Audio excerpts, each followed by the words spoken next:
சென்னையில் அறிவுசார் மையம் 100 கோடி ரூபாயில 2006-11 கலைஞர் அவர்கள் இருக்கிற போது புதிய நகரம் வண்டலூர்ல அறிவிச்சாரு. நிறைய பேர் ஞாபகம் இருக்காது. புது நகரம் உருவாக்கப்படும் அறிவிச்சாரு. வண்டலூர் பக்கத்துல ஒரு ஊரக பகுதிகளில்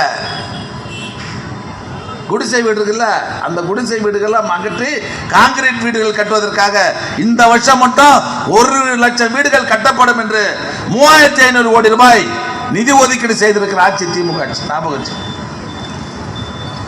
விஸ்வகர்மா திட்டம்னு ஒன்று எடுத்து வந்தாங்க. ஞாபகம் இருக்குது அவங்களுக்கு? இப்போ மத்திய அரசு அந்த திட்டத்தில் என்ன சொல்கிறாங்கன்னு சொன்னால், அது எங்கள் டிபார்ட்மெண்ட் தான். 18 வயசு இருந்தால் போகிறோம், அப்பந்தொழில அவன் செய்யணும். அதுக்கு 3 லட்சம் ரூபாய்.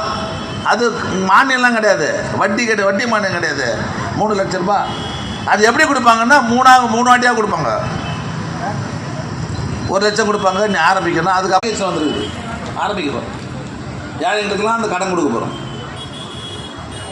ஆனால் இன்றைக்கி நான் சொன்னதுக்கு கல்வி கடன், இப்போ அதுக்கு முன்னே பேங்க்கில் போய் கல்வி கடன் வாங்குறதுக்கு மாணவர்கள் எவ்வளோ சிரமப்பட்டாங்க.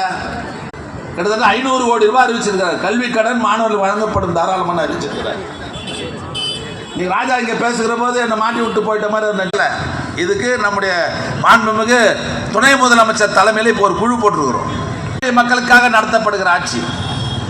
ஏழைகளிலே தாழ்த்தப்பட்ட பிற்படுத்தப்பட்ட மக்கள் வாழ்க்கை தர உயர வேண்டும் என்பதற்காக பல்வேறு திட்டங்களை கொண்டு வந்து அதை செயல்படுத்துகிற ஆட்சி தான் திமுக ஆட்சி.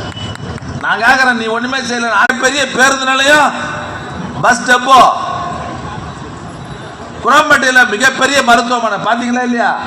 போகும்போதே போய் பார்த்துட்டு போங்க. ஒரு 5 வருஷத்தில் செய்ய வேண்டிய வேலையை 50 வருஷத்தில் செய்ய வேண்டிய வேலையை 5 வருஷத்தில் செய்திருக்கிற ஆட்சி தான் திமுக ஆட்சி. ஞாபகம் வச்சுங்க. வந்துருக்கிறீங்க சகோதரர் பெரியவர்களாக வந்துக்கிறீங்க. ஒன்றே மட்டும் நான் சொல்கிறேன், நாங்கள் ஒண்டி தான் அவங்க கூட இருப்போம். ஞாபகம் வச்சுங்க. நல்லதோ கெட்டதோ, புயல் வந்தாலும் கொரோனா வந்தாலும், வாழ்வோ சாவோ, மக்களுக்கு ஒரு பிரச்சனைன்னு சொன்னா மக்களோடு மக்களாக நிற்கிறவன் தான் திமுக தொண்டை. ஞாபகம் வச்சுங்க. நாங்கள் தான் உங்க கூட இருப்போம். மற்றெல்லாம் வேகமாக பேசிட்டு போடுவான் தேர்தல் நேரத்தில். அதுக்கப்புறம் ஆளாத போயிடுவான். புது நடிகர்லாம் வருவான் முதலமைச்சர் ஆகணும்னு. நம்ம கட்சி சாதாரண கட்சியா இது? 75 ஆண்டு காலம் இந்த கட்சியினுடைய வயசு 75 வயசு. இவன் முந்தானத்தை பிறந்துட்டு நான் முதலமைச்சராக வரணுன்றான்.